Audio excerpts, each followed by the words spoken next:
চোখে কি ইনজেকশন দেওয়া যায়? আমরা চোখের ইনজেকশনের কথা শুনলে এই কথাগুলো আমাদের মনে পড়ে। চোখে ইনজেকশন আবার কিভাবে দিবে? বা চোখে ইনজেকশন কতটা ব্যথাযুক্ত হবে?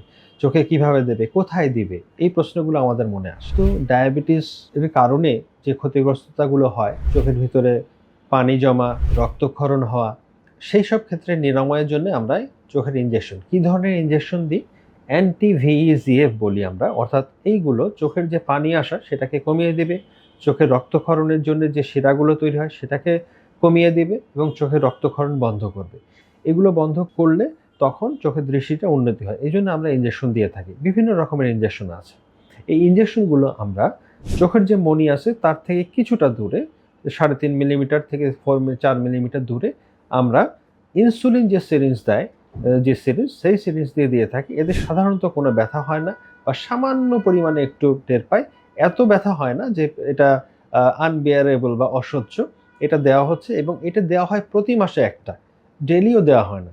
অনেকে ইনজেকশনের ভয়ে ভীত থাকেন এবং ইনজেকশন দিতে চান না। সেক্ষেত্রে তাদের চোখের ভিতরে ক্ষতিগ্রস্ততা হয়ে যায়।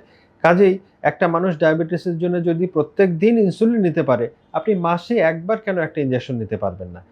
কাজেই আশা করি সবারই ভয়টা দূর হয়েছে।